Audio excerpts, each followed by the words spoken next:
Well, hey, everybody, and welcome to week 3 of CX and Coffee, the show where we talk about a brand new brew every single week, look at a topic that will be helpful to customer experience professionals, and share a little bit of our weekend shenanigans. If we've not connected, my name's Justin Robbins. I do this thing every week alongside my good friend and former coworker, Marty Shaughnessy.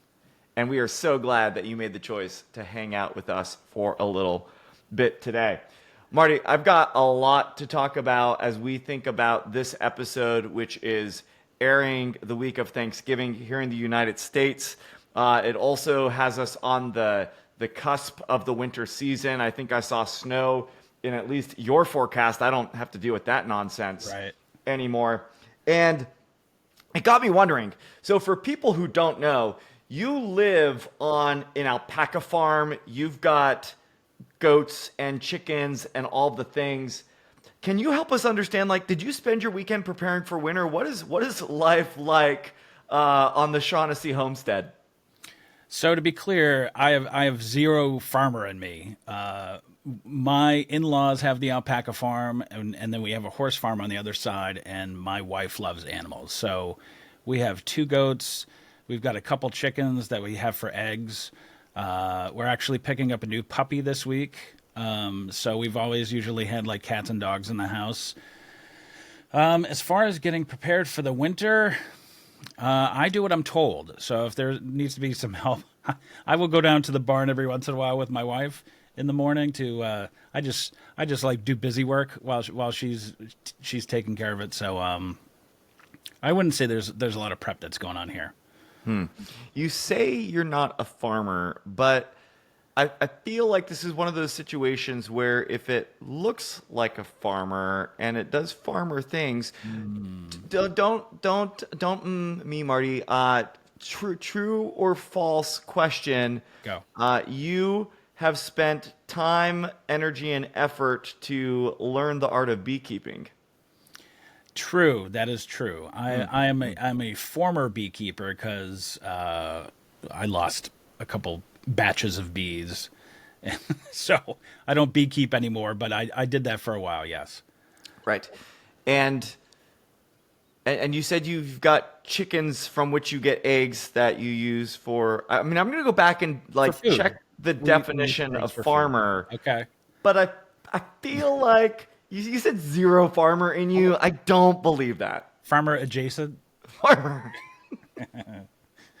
Well, hey everyone, welcome to the farmer adjacent episode of CX and Coffee, where we help you settle your homestead and hack the system in serving and delighting your customers. Now I have a question for you, Justin. You just Yes, had a sir. pretty good birthday recently. I don't know if you I don't know if you're okay sharing the number. Yeah, it's a number. It's a number between 0 and 100. Okay. Yeah. But so going back 10, so what would Justin of this most recent birthday tell Justin of 10 years ago? Like, is there any like one huge nugget, like whatever comes to your head? The advice that I would give Justin 10 years ago is to not underestimate the value that he could provide despite his age. Because the challenge that I ran into, especially I'm going to say around that time and shortly before that time, is I had started my career a bit earlier than a number of folks with leaving college and doing some of this type of work even before I had left high school. I mean, Marty, I was the general manager of a hotel at 19, and I don't like there was just a lot of things that forced me to mature my perspective early. But then I hit a point probably about 10 years ago where I questioned the validity of my experiences because I was significantly younger than some of the people that I found myself surrounded by.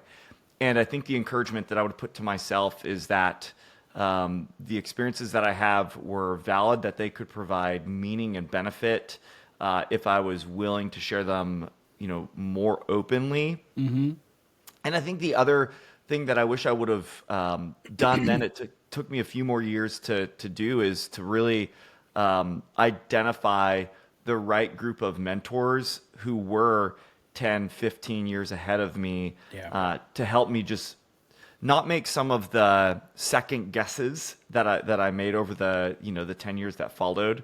I think that was the biggest thing, just, more confidence in my lived experiences at that point in my life, and to make sure that I was, aligning the right type of wise counsel to help me navigate what was coming ahead.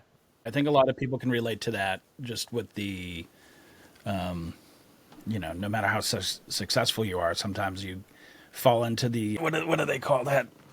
Imposter syndrome? Imposter syndrome, yes. I know I've suffered through that, and then it kind of comes back around to like, oh, you look at the work, you look at your experience, and then you start believing in yourself again. So yeah. Thanks for making me get all deep here, and I haven't even had my coffee yet, Marty. Yeah. That's the question that you ask after I've had the cup of coffee. Okay. So what's in the mug, Justin? That was thoughtful, Marty. I like it. Today's bag comes to us from across the pond. I recently had the opportunity to attend a customer experience event in London, and while I was there, I did grab some coffee. I have some other coffee that we'll share on a future episode that I know won't be as delightful as this one. But in the mug today is Origin's Resolute blend. Okay. And this is actually a combination coffee. So rather than just one coffee grower, this has 5 different varieties. It talks about actually a number of different families that are even named on this bag that their farms contribute to this. And the profile is stone fruit, caramel, and milk chocolate. So again, this is the Resolute blend. Looks like it comes from farms in Peru and Nicaragua from Origin Coffee in the UK. All right, well, let's give it a sniffer. Now this is gonna be a little bit different today. This is a smaller bag, so all of the beans went into the grinder. But it was interesting, Marty. Before you and I got on camera, I was over at the grinder sniffing the beans, and I was like, okay, what do I get here? What do I get in the bag? The good news is we've got a lingering aroma, and the best kind of lingering aroma here. Are you getting the stone fruit? I always have to Google what fruits are stone fruits. Apricot, peaches, right? I do get the milk chocolate. I think that's probably the like, I would actually, if you would have had me blindly sniff this bag and say, hey, is this a coffee or a chocolate bag? You get it, but it's not overly sweet. So if I think about last week's blend from Casablanca, it was very, very sweet. We lingered on that word syrupy there. For this, it's almost like a nice chocolate bar. I think about, we're coming into the holidays. One of the gifts that we always get for the stocking is one of the fancy chocolate bars. You know, the one? The next level. Yes. Oh, we could have an entire episode about those chocolate bars, Marty. We had one recently that was amazing, but I won't get distracted here. I don't know if you remember, but Annette, when we worked at Hershey together, Annette Newcomb had a secret stash of the good, quote unquote, good Hershey bars. Yeah. That, usually in the afternoon, somebody would get a craving and be like, Annette, can I get one? And she'd open up the secret drawer and pull out one of the, whatever the golden almond. The golden almond, yes. So they Funny enough, Marty, now that you say that, so I was in Hershey a few months ago, and I got a few boxes of the golden almond bars, and we were trying to ration them. So I hid the box in my filing cabinet. And now that you mention that, I was like, I might actually have a golden almond bar or two still stashed away in my filing cabinet. I'm going to find out after we're done recording here today. That may be my midday snack. But a great smelling bag of coffee. And I'll tell you, I had some while I was there. So it was really cool. For those of you that have ever spent time in the UK or frankly outside of the US, drip coffee is not as much of a thing there. But this roaster actually did have two cups, 2 different types of coffee that they were doing on drip. Because I bought this bag of coffee, drip coffee was actually free. And it was incredible, Marty. They had this special tray that it was presented on. They put the coffee, then just put it into the cup. They had this glass carafe that was enough for 2 cups for me. It had a nice little card that talked about Ah, where the beans were from. Tell you what, I've been to a lot of nice coffee shops in North America, and none of them could hold a candle to this alleyway. I almost missed it walking by. It was that unassuming, and great experience in the coffee shop. Different blend, so we'll see how this one goes. nice. Here we go. Cheers to you. Cheers. Okay, so yeah. Here's what I love about this one. It's really consistent between how it smells and how it tastes. It's not overly sweet. I mean, honestly, I would say that mouthfeel is almost thin, and that may be us on the brewing ratio, and how they might have done it. This is one I can tell you right now. I actually want to do a French press with this one because I think it has even a little bit more substance to it. I could probably imagine that I've got like a very mild chocolate bar with some pieces of fruit in it. So it's got that. It's not bitter in a bad way, but it's very even. If that makes sense. No, that makes sense. Yep. You know what sucks about this though is I don't think I can. Maybe I can get this shipped here in the U.S. We're gonna find out. Origin Coffee Roasters from Cornwall in the United Kingdom. Hats off to you. This is. I will find you again. I'm gonna be really sad when this disappears because I don't know if you can tell. It's a very small bag of coffee, so I don't think we're gonna get many miles from it. But holy smokes! All right, we're only 3 in, but Origin right now is my favorite for those of you that are keeping track at home. Nice. Yeah, that was good. Really neat. They even have a QR code to learn more about what the bag is made out of, as well as to find local recycling things. So, okay, Origin, we see your nod to sustainability here. Way to keep it green. Hats off to you. Cheers to Origin. So if you can't tell, Marty, the theme I've been leaning into as we think about this Thanksgiving week episode of CX and Coffee has to do with the holidays. The chocolate bars are 100% something that we put in the stockings every year. The real thing I want to talk about in terms of customer experience today is preparation for peak season. And for a lot of businesses, this week kicks off one of the busiest times of year, but that's not the case for all businesses. In fact, you and I worked for a business where that was not the case at all. Our peak season went from Memorial Day to Labor Day.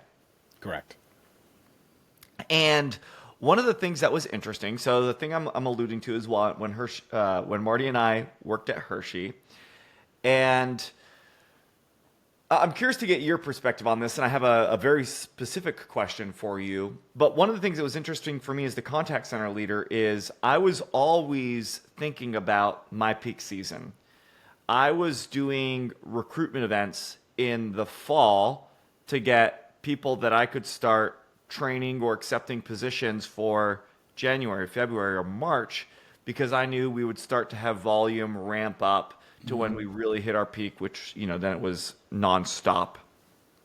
And then as we got to the end of that peak, I'd actually start to lose some of that seasonal help that we had to bring in because of college or other jobs or other things. And I'm curious, 2 things from your perspective, but we'll start with this one. As a marketer, how did you always think about preparing for peak season? What were the things that were top of mind for you in terms of, getting ready for the busiest time of year for a business? Well, I mean, it's funny because as soon as it felt like as soon as we would launch all the summer stuff, you take a little breather, and then the next week you're all right. So what are we going to do next year? And for people who don't know, Hershey, Pennsylvania, is actually a destination. There's a huge theme park. There's a historic hotel. There's a bunch of stuff. So with the theme park, which is kind of what that revolved around that summer season, there was always like a new coaster or a new kid ride or something that was happening that we could kind of, talk about, right? Get everybody excited about for the next season. And due to that, I mean, we had some of those challenges where, scheduling, thousands of people to be on a commercial shoot and film in November, and everybody has to pretend that it's the summer, right? So you got kids in bathing suits, like freezing, and it's like, okay, just run across there and smile if you can. Okay, great. All right, let's go to the next one. So, just lots of moving parts. There was lots of work, heading up to it. Yeah.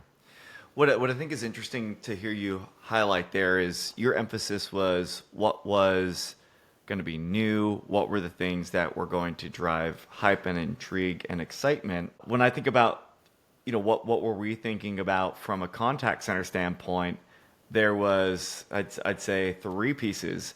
First is what do we need to do just to make sure we keep all of the things that we did last year that we continue to do well. We understand the packages, that we still understand the different policies, all the fundamental stuff. Second thing that we start to have to compound is then how is this going to be different from last year? And to your point, it's like if we were announcing a brand new roller coaster, Right. well, how well did we understand how that would affect our volume? And was it going to be so much snow that were we able to keep the same amount of staff? Were we going to need to grow it, exponentially? Mm-hmm. Or think about one of the years when the economy kind of was taking a hit, we had these kind of promotions that came to drive, interest and demand. And now we've got all of these terms and conditions or blackout dates or details that we need to know. And it's not just the stress of, hey, well, I have enough people that can do this, but all of the things that change and iterate, how confident are we in our understanding of those? Mm-hmm. How prepared are we to navigate through this? And, no surprise that for us there and for many businesses, it's a really stressful time. It's stressful Right. because not only is it kind of a deviation from your normal patterns the rest of the year, but mm-hmm. you've got new things that are introduced, and not to mention expectations are high. Whether Right. you're in retail for the holiday season or you're at Hershey Park for the summer vacation, the stakes are always high on that. Or you open enrollment, right? There's all of these things that I think can be really challenging. So it's interesting just for me to see what were the things that you were thinking about versus, what did I know that was top of mind for us. Now, here's where there got to be really interesting overlap. So Hershey, if you think about the parks, season really goes through the end of summer. Parks are open every day, into September. But to accommodate, like you mentioned, all of those additional people that need to be hired, there was a high reliance on college students, on teachers, on people who are home for their summers. But Marty, what happens in mid-August for a lot of those folks? We internally called it August Crunch, and this is where basically there would be this huge vacuum of people, and so they would ask people in the corporate arena to go over and put your work on hold and work the basketball game or work a ride for it depended each year, but usually they were looking for a couple shifts a week. Yeah. Where were some of the common places that you stepped into during August Crunch? So I don't think anybody who knows me knows, especially at Hershey, like I was not a fan of this thing. But I think the first time I made ice cream cones and you're at the end of the season, people the kids who have been there all summer are pretty tapped out.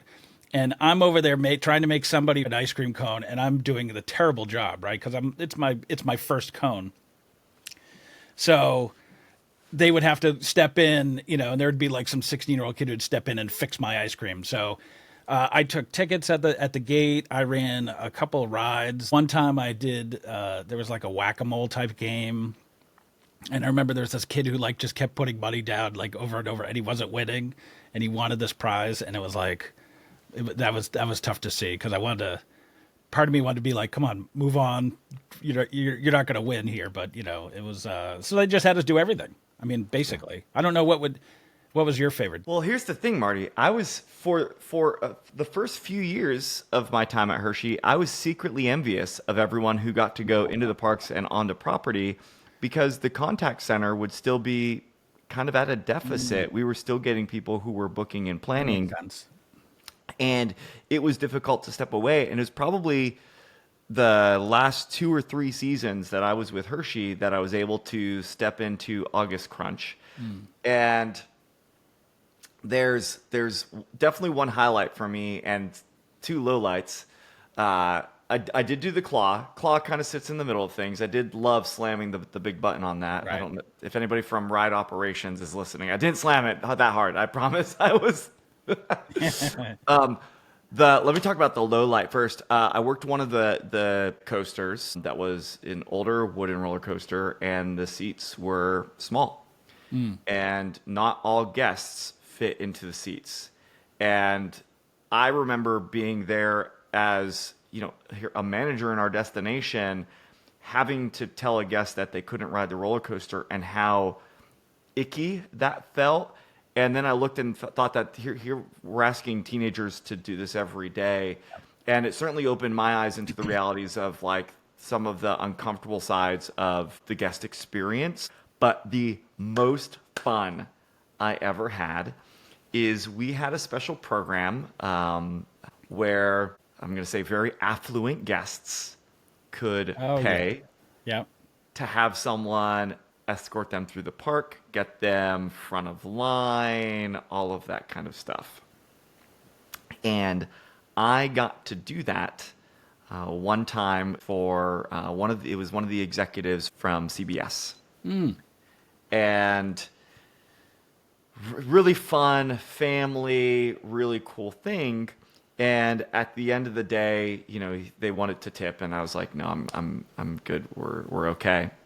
Well, after they were there, I got an email from this gentleman, and he had copied his admin on it. And he's like, hey, just want to thank you again. If you ever want to come to any of the tapings on any of the shows, or you're ever in New York, like, just let me know.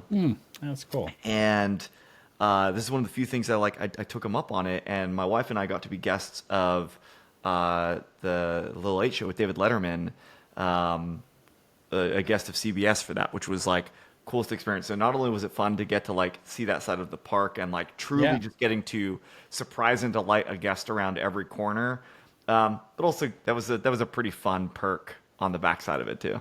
Yeah. Yeah. That I didn't get any of those. Yeah, that's why I was rubbing it in for you. I actually did. I do remember for probably 2 hours, I had to be the height guy for the roller coaster entrance. And that was really interesting because there were parents who were arguing with me to let their child who was too small for safety purposes to go on a thing, and to try to be diplomatic with someone who's getting irate and they're hot and they're tired.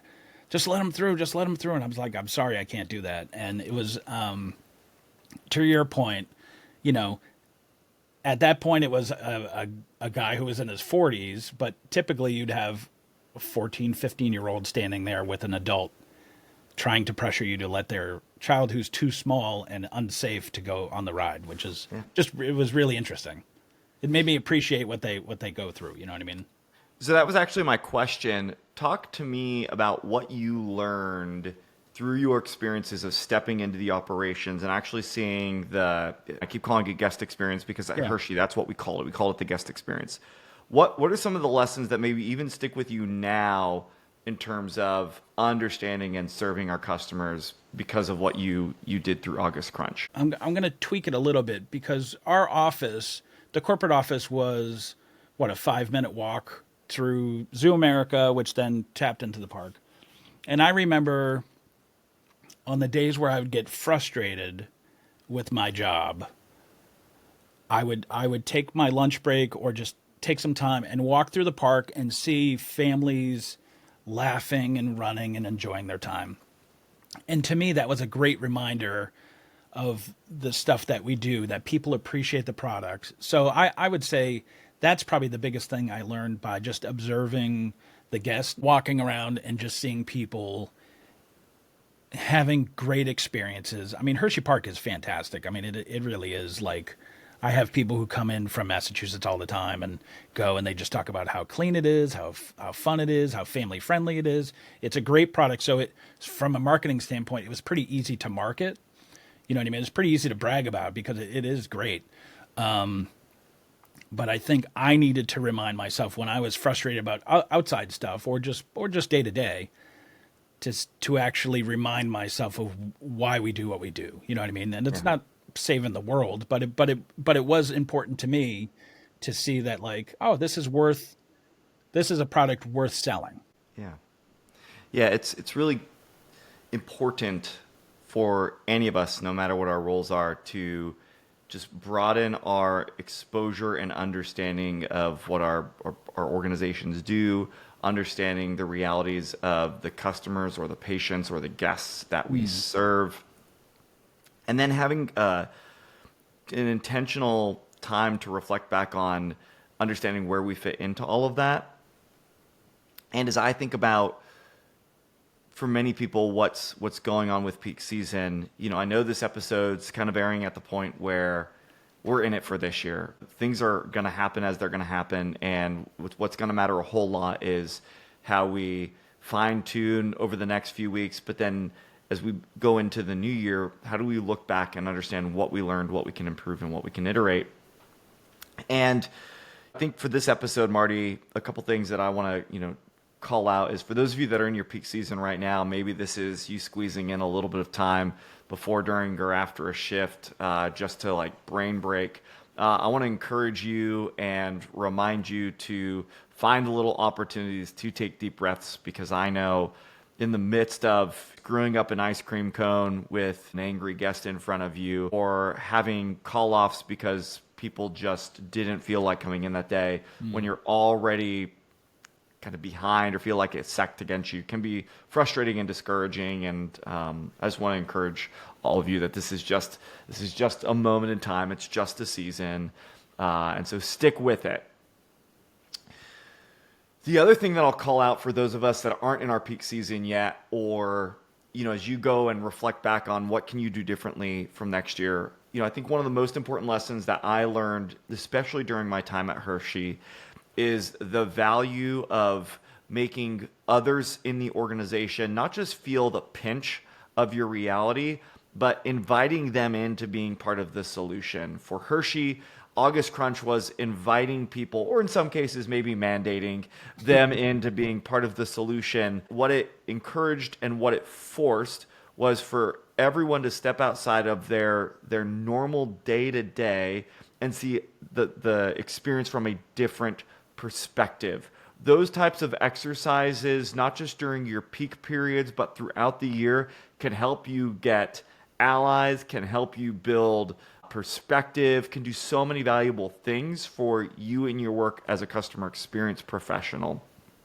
But the other thing that can happen is, for us at Hershey, and as I'd imagine for many of you, you have employees who at one point they were associates in your team, and now they've gone on to other parts of your organization. How can you continue to tap into them as ambassadors, to pull them in during those peak periods, get them to wrangle their friends, their Martys, and say, hey, come and be a part of this during this time period? We've got to remember that we've got allies inside of our organization, way more than we have adversaries. But so often, I think people, we see what's in front of us. Marty sees the projects that he's got to get done before Thanksgiving or before the new year. I see the things that I want to get done before the end of this week or the end of this month.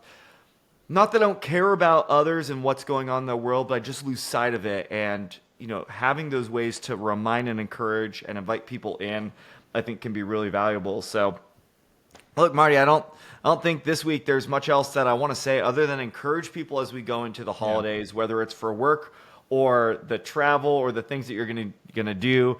I'm excited about some of the episodes we've got planned for December. There's some good coffee that's going to be coming along. And don't forget, if you've got a question, if you've got something you're working through, let us know. We'll have our contact info in the show notes, but definitely subscribe to the show. Follow along every single week. We're going to introduce you to a brand new cup of coffee. We're going to tackle a topic or explore something that we see and hear from customer experience professionals. And I think next week, Marty's going to teach us all how to shear an alpaca. Is that Sure. Yeah. perfect? Now, set the expectation. Y'all are going to tune back for that. But until then, I'm Justin Robbins. I'm Marty Shaughnessy. You're watching CX and Coffee. Thank you so much for tuning in.